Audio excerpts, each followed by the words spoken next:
प्रिय मित्रों, जय श्री कृष्ण। मैं हूं आचार्य डॉक्टर विष्णु कुमार मिश्रा। आपका इस खास एपिसोड पर बहुत बहुत स्वागत करता हूं। आपका बहुत बहुत अभिनंदन करता हूं। प्रिय मित्रों, जैसा कि आप जानते ही हैं कि जन्म कुंडली में अगर शुक्र है तो सुख है। शुक्र के बिना सुख संभव ही नहीं है। इसलिए नवग्रहों में शुक्र का एक अति विशिष्ट स्थान है। शुक्र नैसर्गिक रूप से शुभ ग्रह है। जन्म कुंडली में अच्छे शुक्र के बिना सुख की, संपदा की, ऐश्वर्य की, भोग विलास, लग्जरी जीवन की कल्पना ही करना व्यर्थ है। इस शुक्र के बिना ये सब कुछ संभव ही नहीं है। हमने पिछले एपिसोड पर, पिछले वीडियो पर आपसे चर्चा किया था, जन्म कुंडली के पहले भाव में, लग्न भाव में अगर शुक्र स्थित होंगे, जन्म कुंडली के द्वितीय भाव में, जन्म कुंडली के तृतीय भाव में अगर शुक्र स्थित हैं तो उसका कैसा फल मिलेगा, आज हम जो चर्चा करेंगे। जन्म कुंडली के चतुर्थ भाव में, जन्म कुंडली के पंचम भाव में, जन्म कुंडली के षष्ठम भाव में अगर शुक्र स्थित है तो कैसा प्रतिफल करेंगे, क्या फल मिलेगा, कैसा परिणाम आएगा, कैसा रिजल्ट आएगा, मैं इसकी चर्चा आपसे इस वीडियो पर करूंगा। पर मैं विषय क्रम में आगे बढ़ूं उससे पहले आपसे आग्रह, अगर आपने अभी तक हमारे चैनल को सब्सक्राइब नहीं किया है तो प्लीज चैनल को सब्सक्राइब करें, साथ ही नोटिफिकेशन बेल को भी प्रेस कर लें। अब आइए चर्चा करते हैं कि शुक्र अगर जन्म कुंडली के चतुर्थ भाव में, चौथे भाव में स्थित है तो जातक को कैसे परिणाम देखने को मिल सकते हैं। चौथा भाव, चतुर्थ भाव सुख का भाव है। चौथा भाव आपके मन का भाव है। चौथा भाव माता का भाव है। चौथा भाव भूमि, भवन, बाग बगीचा भाव है। अगर शुक्र जन्म कुंडली के चतुर्थ भाव में अपनी उच्च राशि मीन राशि में स्थित हैं, या कि अपनी तुला राशि में स्थित हैं, या कि वृषभ राशि में स्थित हैं, तो यहाँ पर स्थित होकर के शुक्र मालव्य नामक पंच महापुरुष राजयोग बनाएंगे। लेकिन यह मालव्य योग कर्क लग्न की कुंडली में, धनु लग्न की कुंडली में और कुंभ लग्न की कुंडली में ही यह स्थितियां मालव्य योग की बनेगी। तो इन लग्नों पर शुक्र मालव्य नामक पंच महापुरुष राजयोग बनाएंगे। ऐसे जातकों पर माता का आशीर्वाद सदैव मिलता रहेगा, माता का सहयोग मिलेगा, माता का सपोर्ट मिलेगा और इनका मन भी एकाग्रचित रहेगा। ऐसे जातकों का शानदार, बढ़िया, सुंदर लग्जरी भवन होगा, लग्जरी घर होगा और उस घर के सामने सुंदर सी इंपोर्टेड कार खड़ी होगी। अगर संयोग से चतुर्थ भाव में शुक्र स्थित है और कहीं से अगर गुरु की दृष्टि जो है तो शुक्र पर पड़ गई तो ऐसे जातकों के कई भवन, फ्लैट और कई लग्जरी गाड़ियां हो सकती हैं। अगर चतुर्थ भाव में शुक्र मीन राशि में नहीं है, तुला राशि में, वृषभ राशि में नहीं भी है, तब भी चतुर्थ भाव में स्थित शुक्र जो है आपके सुखों में वृद्धि करेंगे, आपको समृद्धि प्रदान कराएंगे और आप अपने सुख और सौभाग्य से संतुष्ट रहेंगे। पारिवारिक वातावरण सहयोगप्रद, सुखद और अनुकूल रहेगा।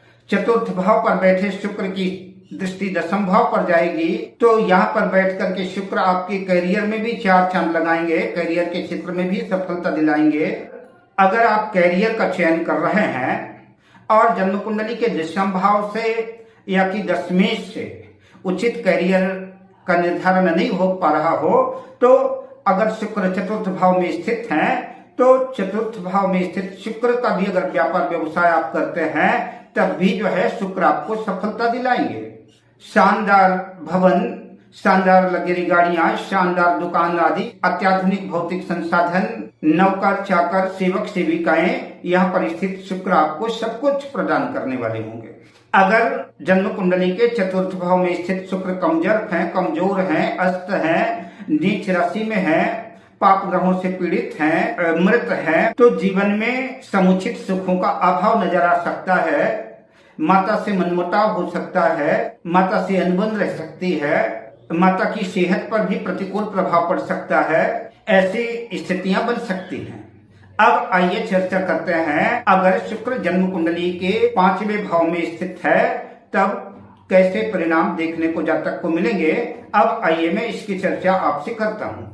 शुक्र अगर जन्म कुंडली के पंचम भाव में स्थित हैं तो पंचम भाव ज्ञान का भाव है, पंचम भाव शिक्षा का भाव है, पंचम भाव संतान का भाव है, पंचम भाव बुद्धि का भाव है, लव प्यार मोहब्बत का भाव है पंचम भाव। अगर शुक्र इस पंचम भाव में स्थित है तो ऐसा जातक अत्यंत सौभाग्यशाली होगा।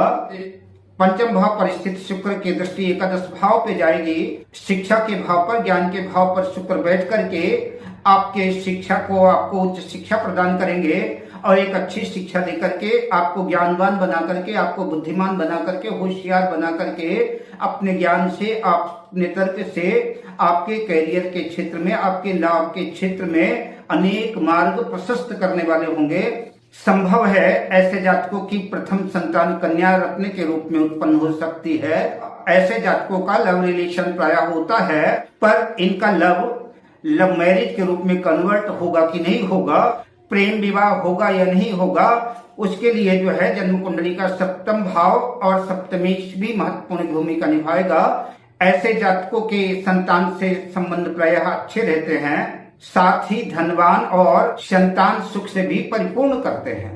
अगर पंचम भाव पर बैठे हुए शुक्र पीड़ित हैं, नीच राशि में हैं, अस्त हैं, मृत हैं या पाप ग्रहों से पीड़ित हैं, तो परिणाम विपरीत देखने को मिल सकते हैं। ऐसे जातकों को संतान उत्पन्न करने में समस्याएं हो सकती हैं। शिक्षा के क्षेत्र में भी जो है प्रतिकूलताएं आ सकती हैं, कठिनाइयां आ सकती हैं। कदाचित किसी तरह अगर संतान हो भी गई तो ऐसे जातकों को संतान का सुख ज्यादा नहीं मिल पाता। अब चर्चा करते हैं कि अगर शुक्र जन्म कुंडली के छठे भाव, षष्ठम भाव में स्थित है तो जातक के सामने कैसे परिणाम परिलक्षित होंगे, कैसे परिणाम घटित होंगे, कैसा फल मिलेगा, इसकी चर्चा करते हैं। तो जैसा कि आप जानते हैं कि जन्म कुंडली का यह छठा भाव त्रिक भाव कहलाता है, रोग ऋण शत्रु का भाव है। यहाँ पर शुक्र का बैठना बहुत अच्छा नहीं कहा जा सकता। शुक्र पुरुषों में विवाह के भी कारक हैं और यहाँ पर बैठे हुए शुक्र जो है तो सप्तम भाव से 12वें भाव में, व्यय भाव में होंगे, तो दाम्पत्य जीवन के लिए, वैवाहिक जीवन के लिए यहाँ पर बैठे शुक्र को बहुत अच्छा पुरुषों के लिए नहीं कह सकते। ऐसे जातकों को खासतौर से शुक्र नीच राशि या कि शत्रु राशि वगैरह में होंगे तो कई बार ऐसे जातकों को प्रत्येक क्षेत्र में धोखा मिल सकता है, कर्ज की स्थितियां बन सकती हैं, इनके इर्द गिर्द कई दुश्मन हो सकते हैं।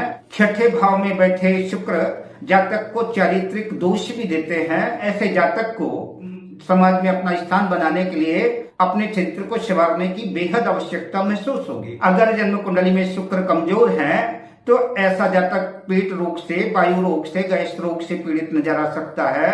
कफ की शिकायत हो सकती है, आंखों से संबंधित परेशानियां हो सकती हैं, मूत्र मार्ग यौन रोग से संबंधित, पेशाब की थैली, गुर्दे के रोग, पथरी, जननांग से संबंधित बीमारियां, बेहोशी के दौरे, मधुमेह से संबंधित, डायबिटीज से संबंधित, मोतिया बिंदु आदि की समस्याएं जातक को उद्विग्न और परेशान कर सकती हैं। अब आइए कमजोर शुक्र को मजबूत करने के कुछ महत्वपूर्ण उपायों की चर्चा कर लेते हैं। शुक्र अगर जन्म कुंडली में कमजोर हैं, अस्त हैं, मृत हैं, तो शुक्र की ताकत बढ़ाने के लिए किसी योग्य ज्योतिर्विद से सलाह लेकर के उत्तम किस्म का डायमंड हीरा धारण करना चाहिए। जो लोग हीरा धारण नहीं कर सकते, उनकी आर्थिक स्थिति अलाउ नहीं करती, ऐसे लोग सफेद पुखराज या कि सफेद ओपल भी धारण करेंगे तब भी उनको लाभ होगा। ऐसे जातक लगभग प्रायः हमेशा सफेद कपड़े पहने और प्रेस किए हुए साफ सुथरे कपड़े पहने और इत्र का प्रयोग करें।